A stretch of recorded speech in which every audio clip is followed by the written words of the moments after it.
तो welcome back to my YouTube channel Gyan education में आप लोग का स्वागत है। उम्मीद करते हैं आप लोग अच्छे होंगे, मस्त होंगे, स्वस्थ होंगे।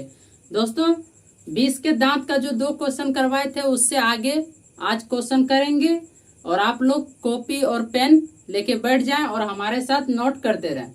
ठीक है, चलिए स्टार्ट करते हैं।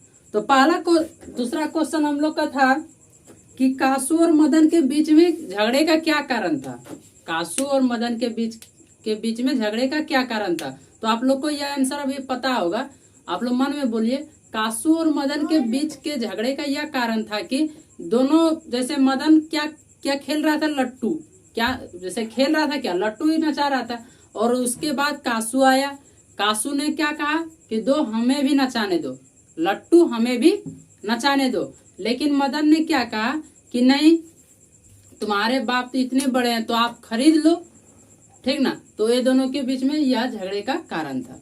ठीक है। तीसरा क्वेश्चन है, आप लोग के सामने लिखा हुआ है, खोखा किन मामलों में अपवाद था। खोखा किन मामलों में अपवाद था। अपवाद का अर्थ होता है, देखिए आप लोग को प्रश्न समझ जाइएगा, उत्तर अपने आप मिल जाएगा। अपवाद का मतलब होता है खराब। क्या होता है? खराब। अपवाद आप ऐसे भी समझ सकते हैं कि यह चीज अपवाद है करना। मतलब कोई भी अनुशासन, अगर आप कोई नियम का पालन कर रहे हैं, अगर आप अनियम का उल्लेख कीजिएगा तो वहां पे बोला जाता है कि यह नियम अपवाद है। मतलब यहाँ थूकना अपवाद है। ठीक ना। इसको इस तरह भी बोला जा सकता है। तो यही लिखा हुआ है कि खोखा किन मामलों में अपवाद था। ठीक है। देखिए, खोखा किन मामलों में अपवाद था। देखिए इसका सिंपल उत्तर है, खोखा जो है किन किन मामलों में अपवाद था। आप लोग सोचिए। देखिए इसका उत्तर होगा, लिखते रहिएगा हम लोग के साथ। खोखा घर के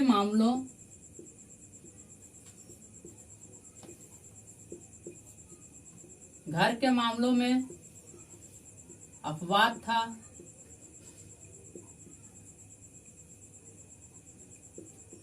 ठीक है, पहला एक पॉइंट लिख देना है। ठीक है, कि खोखा घर के मामलों में अपवाद था और खोखा सेन साहब के बुढ़ापे का आंखों का तारा भी था। ठीक ना। इसीलिए उसे सेन साहब बहुत छूट दे चुके थे। ठीक है। और इसी के कारण वह बाहर के मामलों में भी अपवाद था। बाहर के मतलब घर से जब भी वो बाहर निकलता था तो वो झगड़ा करके ही घर आता था। ठीक है। जैसे बाहर अगर जाता भी था तो कहीं पे वो झगड़ा करके ही घर आता था। ठीक है। तो वो सब भी मामलों में भी वो क्या था, अपवाद था। ठीक है, चलिए वो भी लिख सकते हैं। इसलिए देखिए, सेन साहब का आंखों का तारा कौन था? कासू। सेन साहब के आंखों का तारा कौन था? कासू। कासू क्यों था बताते हैं। क्योंकि सेन साहब के बुढ़ापे का आंखों का तारा था। मतलब बुढ़ापा में अगर कोई बाप बूढ़ा हो जाता तो उनका सहारा कौन बनता? उनका बेटा। तो सेन साहब का एक ही बेटे थे, तो वही उनका बुढ़ापे का तारा थे। मतलब वही उनका बुढ़ापे का सहारा थे। ठीक है, ये भी लिख दीजिए। और सेन साहब के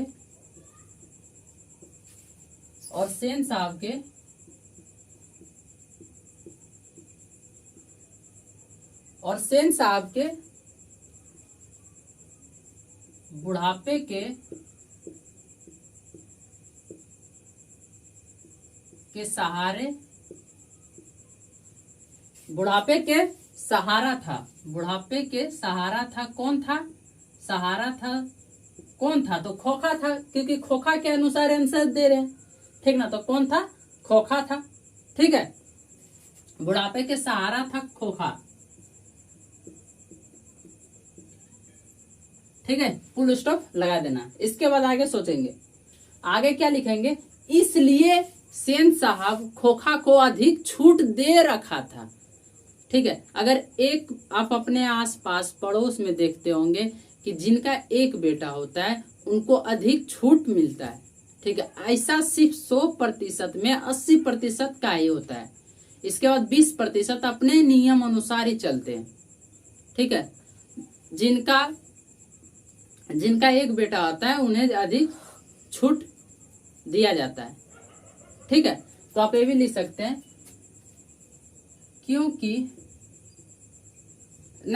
इसलिए इन्हें अधिक छूट दिया था क्योंकि उनका कौन था, आंखों का तारा था, बुढ़ापे का सहारा था खोखा, इसलिए इसे अधिक छूट दिया था। और इसलिए बहुत सारे नियमों के लिए भी अपवाद थे, इसलिए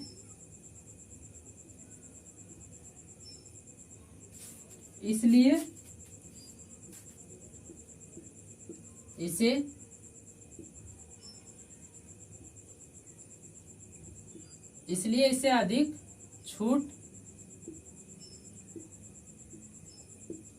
दे रखा था। कौन दे रखा था? तो सेन साहब खोखा को बहुत छूट दे रखा था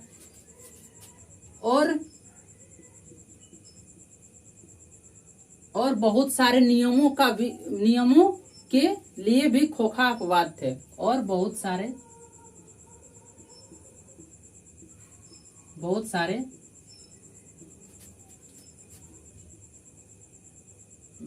नियमों के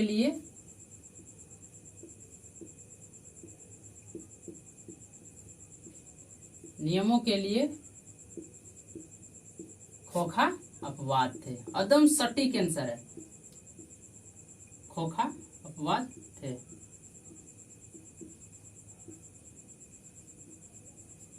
ठीक है, क्लियर? देख लीजिए कितना अच्छा आंसर लिखा है। खोखा घर के मामलों में पहला सटीक आंसर दे देना, तुरंत ही लिख देना है। अगर ये शॉर्ट आंसर में आया तो इतना लिखना है कि खोखा घर के मामलों में अपवाद था और सेन साहब के बुढ़ापे का सहारा था खोखा, इसलिए इसे अधिक छूट दे रखा था और बहुत सारे नियमों के लिए खोखा अपवाद था, जैसे घर में तोड़ फोड़ कर देना। अब यहां से देखिए मेन पॉइंट लिखते हैं लास्ट में, जैसे घर में तोड़ फोड़ करना,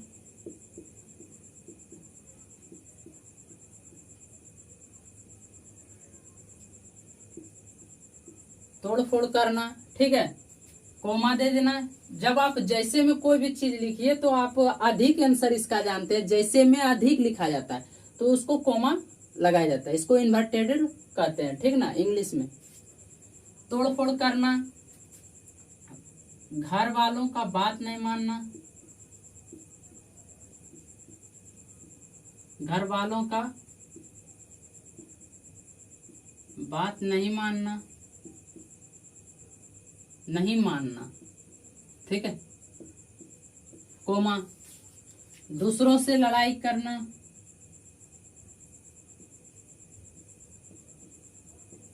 दूसरों से लड़ाई करना, ठीक है। बस इतना तक लिख दीजिए, आपको फुल इसमें मार्क्स मिल जाएगा, ठीक है। फिर से एक बार बता रहे हैं, खोखा किन मामलों में अपवाद है, मतलब खोखा किन मामलों में खराब था, ठीक है। खोखा किन मामलों में खराब था मतलब उसको किस किस मामले में, जैसे जो वो काम करता था, किस किस मामले में वो खराब काम करता था।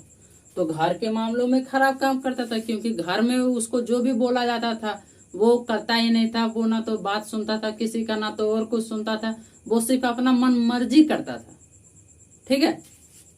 तो लिखे हैं कि खोखा घर के मामलों में अपवाद था और सेन साहब के बुढ़ापे के सहारा था खोखा, इसलिए इसे अधिक छूट दे रखा था और बहुत सारे नियमों के लिए अपवाद थे, जैसे घर में तोड़ फोड़ करना, घर वालों का बात नहीं मानना, दूसरों से लड़ाई करना, ठीक है। चलिए हो गया, बस इतना है। आप इसका स्क्रीनशॉट ले लीजिए या आप लिख लीजिए पॉज करके वीडियो, ठीक है। चलिए अगला मिलते हैं। तो अगला क्वेश्चन है दोस्तों, देखिए चौथा नंबर, चौथा नंबर अगला क्वेश्चन है, सेन साहब कासू को विद्यालय पढ़ने के लिए क्यों नहीं भेजते हैं? क्या है? सेन साहब कासू को विद्यालय पढ़ने के लिए क्यों नहीं भेजते हैं? ठीक है, देखिए सेन साहब पहला बात, कासू को क्या बनाना चाहते थे? आप लोग अपना मन में बोलते होंगे, बोलिए बोलिए, कहीं पे जाना नहीं, अभी पूरा वीडियो देखिए। पहले कासू को क्या बनाना चाहते थे? बिजनेसमैन या इंजीनियर? क्या बनाना चाहते थे? बिजनेसमैन या इंजीनियर। ठीक है, सेन साहब कासू को क्या बनाना चाहते थे? बिजनेसमैन या इंजीनियर। और सेन साहब आजकल के पढ़ाई लिखाई को बेफिजूल समझते थे, मतलब कोई इससे लेना देना नहीं है। बिजनेसमैन और इंजीनियर के लिए पढ़ाई नहीं किया जाता है, वो सेन साहब समझते थे। ठीक ना, वो कौन समझते थे? सेन साहब। ठीक है, और यह ये समझते थे। इसके बाद इन्होंने कासू को क्या करवाना स्टार्ट कर दिया? बढ़ई का काम सिखाना स्टार्ट कर दिया। ठीक है, चलिए लिखिए मेरे साथ। सेन साहब जो है, सेन साहब कासू को बिजनेसमैन या इंजीनियर बनाना चाहते थे। बिजनेसमैन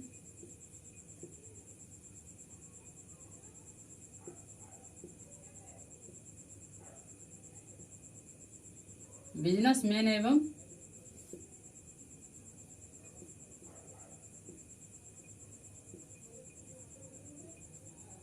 इंजीनियर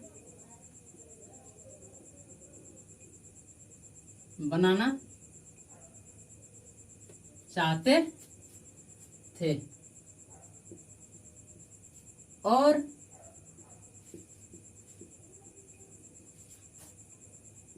सेन साहब को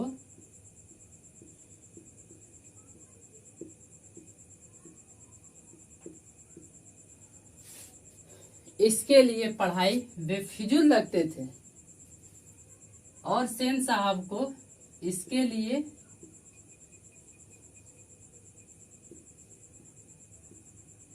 पढ़ाई बेफिजूल लगते थे। क्या लगते थे?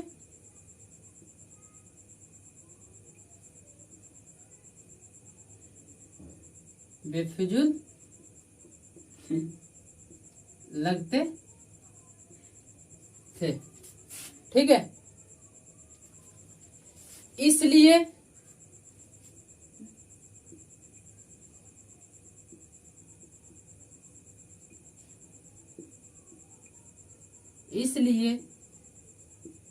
सेन साहब ने घर पर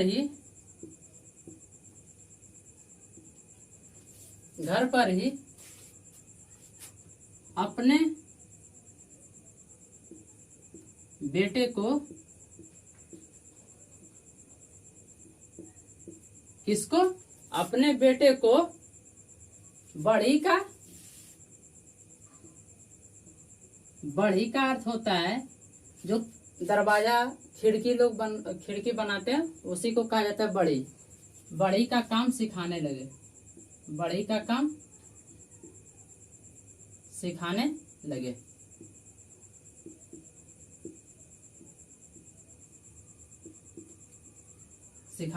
इसलिए सेन साहब कासू को विद्यालय नहीं भेजते थे। ये लिख देना है। देखिए, हम देखिए लास्ट में सब चीज बता रहे हैं। इसलिए सेन साहब, कौन? सेन साहब कासू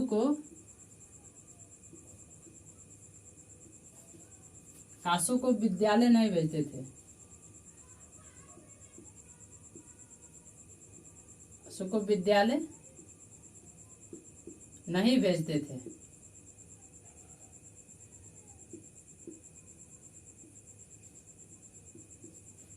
नहीं भेजते थे। क्लियर? फिर से एक बार समझाते हैं। सेन साहब कासू को विद्यालय पढ़ने के लिए क्यों नहीं भेजते थे? तो यह आंसर होगा इसका सेन साहब कासू को बिजनेसमैन एवं इंजीनियर बनाना चाहते थे। आप लोग को पिछला वीडियो देखे होंगे तो बोले हैं कि सेन साहब अपने बेटे को क्या बनाना चाहते थे, बिजनेसमैन या इंजीनियर। ठीक है, तो सेन साहब कासू को क्या बनाना चाहते थे, बिजनेसमैन एवं इंजीनियर। ठीक, बनाने चाहते थे। और सेन साहब को इसके लिए पढ़ाई बेफिजूल लगते थे। मतलब पढ़ाई, इंजीनियर और बिजनेसमैन बनने के लिए पढ़ाई करना कोई जरूरत नहीं है, सेन साहब को लगता था। ठीक है, आप लोग को नहीं लगना चाहिए, आप लोग को पढ़ाई करना है। बेफिजूल लगते थे, इसलिए सेन साहब ने घर पर अपने बेटे को बढ़ई का काम सिखाने लगा। सोच सकते हैं, इंजीनियर और बिजनेसमैन बनने के लिए बढ़ई का काम सीखना पड़ता है। चलिए आगे पढ़ते हैं। इसलिए सेन साहब कासू को विद्यालय नहीं भेजते थे। उम्मीद करते हैं आप लोग को एकदम अच्छा से समझ रहे होंगे। ठीक है, सेन साहब कासू को बिजनेसमैन एवं इंजीनियर बनाना चाहते थे और सेन साहब को इसके लिए पढ़ाई बेफिजूल लगते थे। इसलिए सेन साहब ने घर पर अपने बेटे को बढ़ई का काम सिखाने लगा। ठीक है, सिखाने लगे। इसलिए सेन साहब कासू को विद्यालय नहीं भेजते थे। ठीक है, और लाइक करते रहे। चलिए अगला क्वेश्चन फिर मिलेंगे। चलिए अगला क्वेश्चन। तो दोस्तों 5वां क्वेश्चन है फिर, कासू का चरित्र चित्रण करें। कासू कैसा व्यवहार करता था, कासू कैसा लड़का था, उसका चरित्र चित्रण करना है। मतलब चरित्र मतलब उसका चाल चलन कैसा था, और चित्रण का मतलब होता है उसका व्यवहार, मतलब चित्रण कर देना। मतलब जिस तरह भारत का मानचित्र नहीं बनाते हैं, भारत में कहाँ कहाँ क्या क्या है, उसी तरह कासू क्या क्या करता था, कासू का कहानी में क्या क्या किया है, और वो किसका लड़का था, जो भी लिखना है उसके बारे में लिख डालिए। ठीक है, चलिए। कासू, कासू एक कौन सा लड़का था, कासू किसका लड़का था, सबसे मेन पॉइंट, कासू सेन साहब का लड़का था। ठीक है, सेन साहब का, सेन साहब का लड़का था।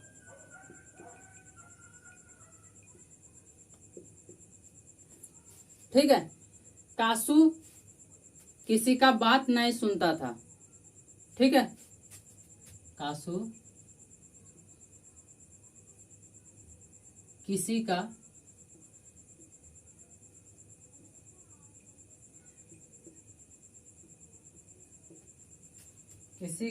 बात नहीं सुनता था। ठीक है, कासू अपना मनमर्जी करता था। ठीक है, कासू दूसरों से लड़ पड़ता था कोई भी बात पे। ये सब भी लिखना है, ये सब मजाक नहीं है। कासू किसी से भी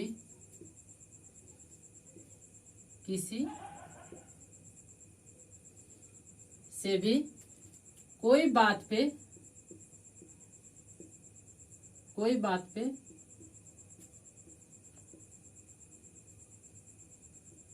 लड़ पड़ता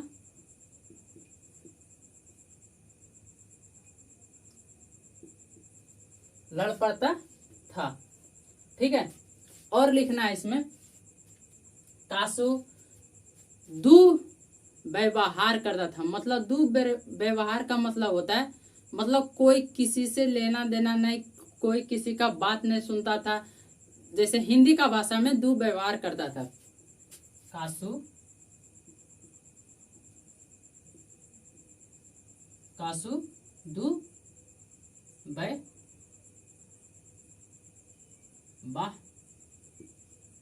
दुर्व्यवहार करता था।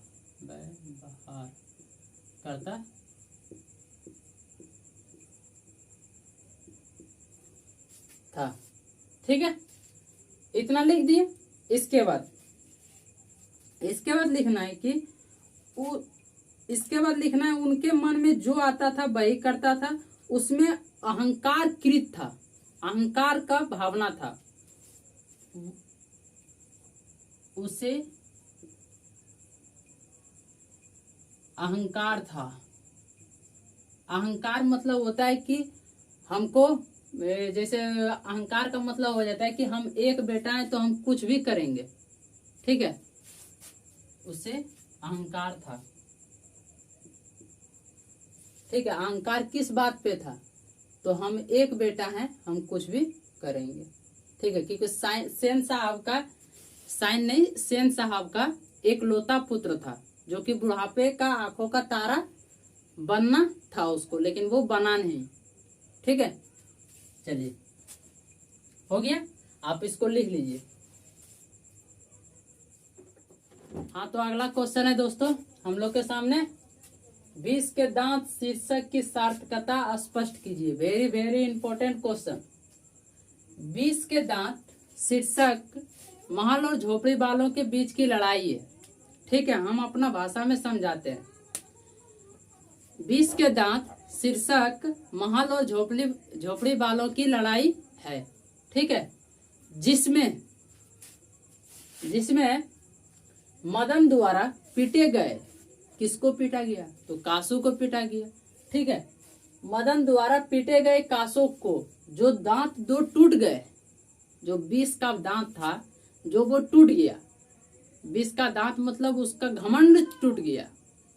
ठीक है, जो घमंड उसका टूट गया, गरीबों पर अत्याचार होते थे उनका एक, देखिए लिखा हुआ है, होते थे उसका चेतावनी थे। क्या था? उसका चेतावनी था कि तुम अमीर जो होता है, अमीर को अगर गरीब दाब दे तो उसका मतलब ये नहीं होता कि गरीब अमीर हो गया, ऐसा नहीं है, उसको बराबर में लाना है। ठीक ना, देख लीजिए लिखा हुआ है, मदन द्वारा पीटे गए कासू को जो दांत टूट गए, गरीबों के ऊपर अत्याचार होते थे जो उसका चेतावनी थे। ठीक है, यही इस कहानी का लक्ष्य है। इसके बाद अमीर बेटा को दांत तोड़कर मदन ने गरीबों को उत्साह और हिम्मत बढ़ाया। ठीक है, मतलब अमीर बेटे के जो दांत तोड़ा, ठीक ना, कौन तोड़ा? मदन। ठीक, मदन ने जो दांत तोड़ा अमीर बेटे के कासू को, ठीक है, वो गरीब के लिए एक उत्साह और एक हिम्मत का जज्बा था, जुनून था। मतलब उनके अंदर में एक हौसला लाया कि हम भी किसी से कम नहीं रहेंगे। ठीक है, ओज और आग का परिचय दिया। क्या क्या का परिचय दिया? ओज और आग का। ठीक है, कितना अमीर एवं उनका बेटा को घमंड चूर हो गया। जितना भी अमीर था, मतलब उनको जितना भी घमंड था, उसका घमंड सब चूर हो गया। ठीक है, उम्मीद करते हैं आप लोग समझ गए होंगे। ठीक है, और यह वीडियो को अंत तक देखने के लिए थैंक्स। और आप लोग ज्यादा से ज्यादा शेयर करें, लाइक करें, कमेंट करें और सब्सक्राइब करें और इसी तरह सपोर्ट करते रहे दोस्तों। अच्छा से अच्छा वीडियो आता रहेगा और आप लोग के पास लास्ट समय बचा हुआ तो आप लोग जम के मेहनत करें और रिवीजन करते रहे। पिछला वीडियो जो आया 20 का दांत, उसको फुल देखे, इसके बाद इसी को देखें। ठीक है, इसका दोनों का प्रश्न उत्तर को नोट करें, उसको रिवीजन सिर्फ करते रहिए, आप लोग को कोई टेंशन नहीं रहेगा। हमारे साथ जुड़े रहे, अच्छे से अच्छे मार्क्स दिलाने की गारंटी है। ठीक है, चलते हैं, जय हिंद।